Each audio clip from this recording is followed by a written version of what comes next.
Donald Trump is panicking as Iran once again has successfully targeted a United States air base in Kuwait following the United States launching strikes against Iran throughout the night into the early morning hours. The United States and Iran were exchanging fire. This is a fake ceasefire, as I've said before, intended for Donald Trump's market manipulation. Let me tell you what's going down. So we learned that there were missile and drone sirens that were activated in Kuwait. According to a release from the Kuwaiti army, Kuwait's air defenses were engaged in a large wave of Iranian missiles and drones. The Kuwaiti Defense Ministry told the public, remain sheltered in place, remain sheltered in place.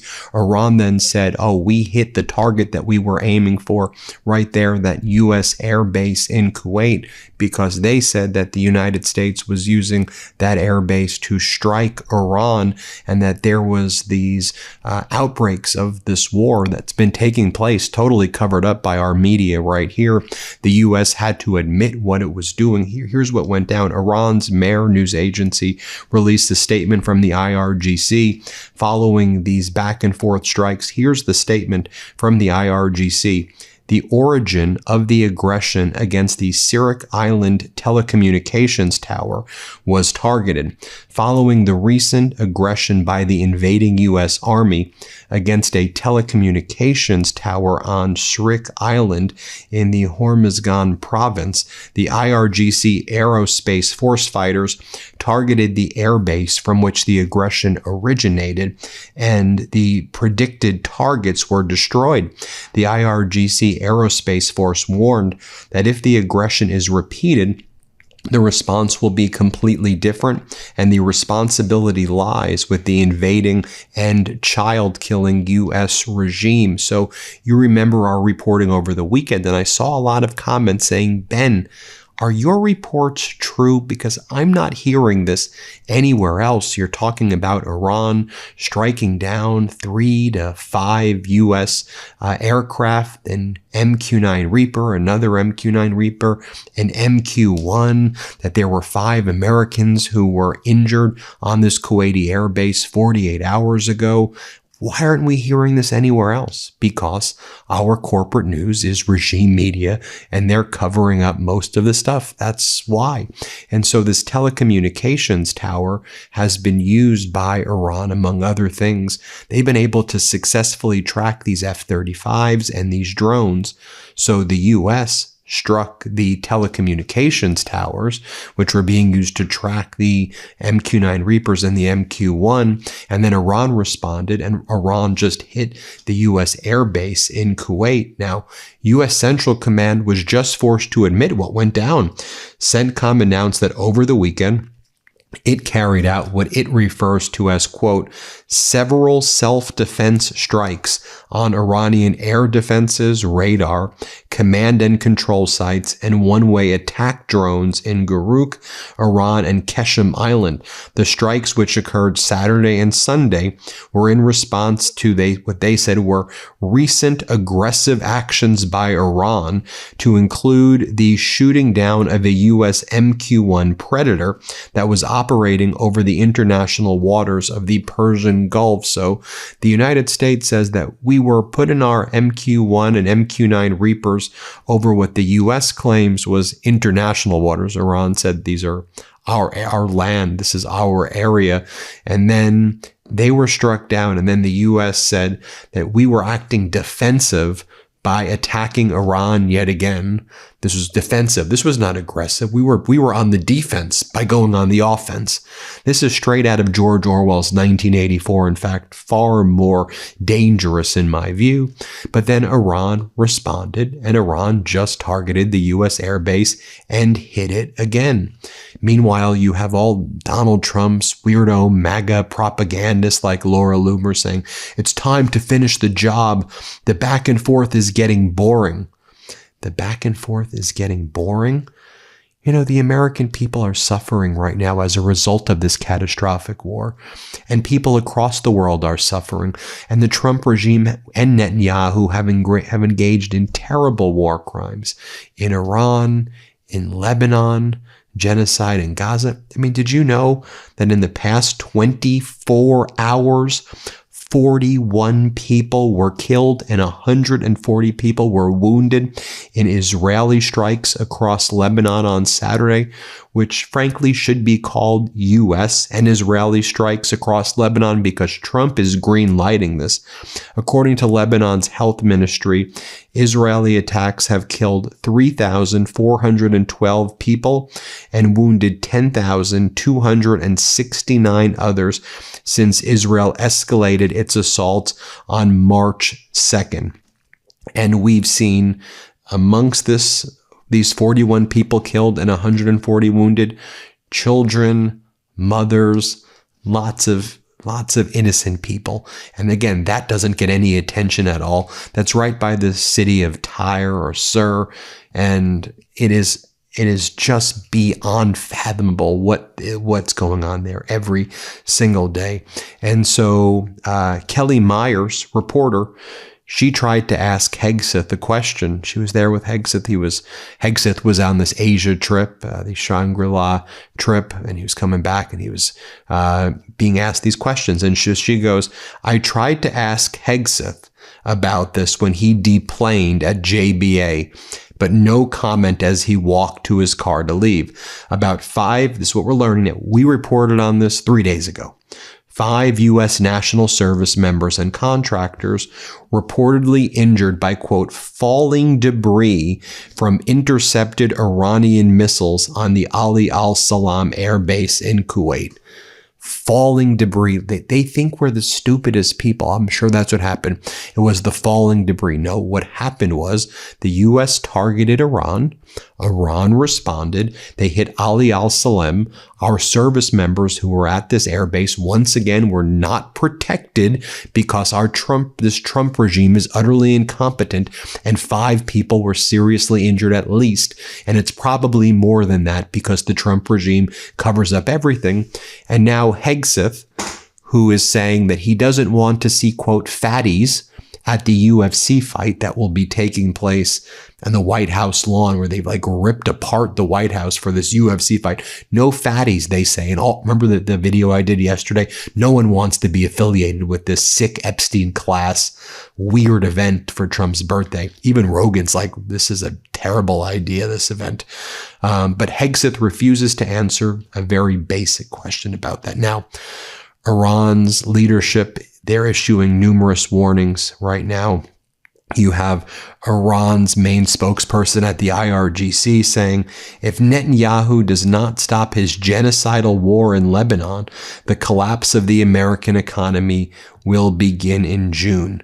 Now, you may be like, well, what does he know about the American economy in June? It's IRGC. That's IRGC propaganda. No, one of the top Exxon executives said that if this catastrophic war is not resolved by Donald Trump in the next week to week and a half, we will see the biggest oil shock ever, because we've hit that point where we've tapped into our oil reserves, and the oil reserves that we've tapped into will now hit this critical threshold level where all of the prices of gas will be forced to be raised significantly. The price per barrel will now hit 180 to 200. Because the reserves will kind of tap out to this critical level. And then you'll be seeing $6, $7, $8. You'll be seeing gas lines. We're very close. I've been warning about this. The Exxon executive finally said it.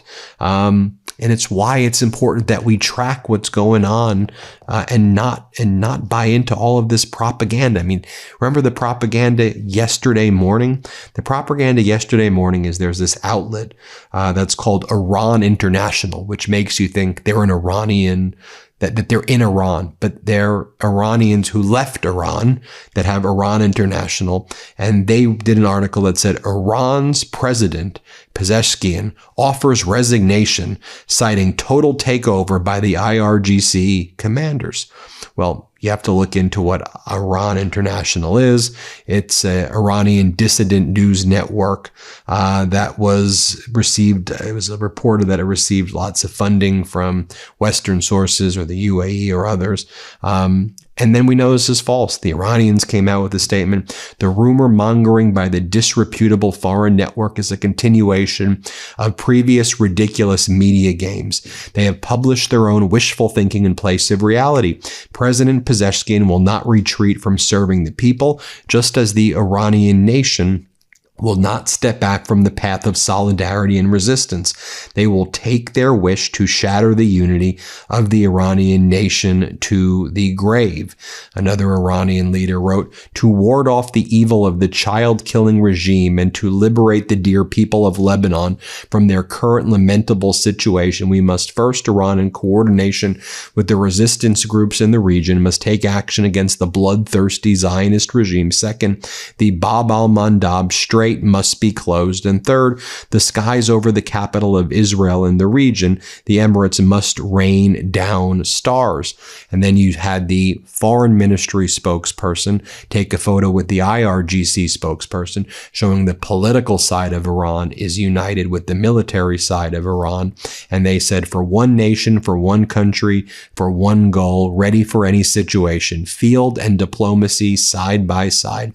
If you make me armor clad for the play of blades, if you gird my waist for the making of peace, to whatever you show me, hot and cold, I am receptive. From reconciliation to battle, come with me whatever you have of sword and cup, for in both of these I have a full hand. Now, I'll just show you in terms of the media manipulation. You had Barak Ravid of Axios also last night. He said, Marco Rubio spoke over the last 48 hours with Lebanese President Joseph Aoun and Israeli Prime Minister Netanyahu to try to push forward a new ceasefire initiative, a U.S. official told me. Then Barak Ravid does like all of these like siren emojis. So I'm showing you the video footage of what Netanyahu is doing in Lebanon. I'm showing you Tyre. I've shown you before Beirut. I'm showing you the thousands of people who have been killed. Many, many, many innocent people, mothers, children, people in general being killed by Israel right there. And then so over here, when you try to read basically all of this, whatever this gibberish is, basically, it says that, that Israel was demanding that in Lebanon, Hezbollah stop first. Otherwise, Israel's going to keep on going on. And they blame Lebanon. Lebanon, this is your fault. And then so basically after all of this, the story is Rubio was not able to get a deal because the Trump regime can't do a deal with anybody. Look at Barak Ravid's reporting on Iran. I tracked all of this starting on March 9th, 2026. Are you ready for this? March 9th, 2026. Trump says Iran war will be over very soon. March 13th, 2026. Scoop. Trump claimed in G7 call that Iran is about to surrender. March 23rd, 2026. U.S. negotiating with senior Iranian official, Trump. March 24th, 2026. U.S. awaits Iran's response on peace summit as Israel watches warily. March 25th, 2026. White House downplays reports Iran rejected Trump peace proposal. March 27th, 2026. Rubio tells allies Iran war will continue 2 to 4 more weeks. April 5th, 2026. Trump to Axios.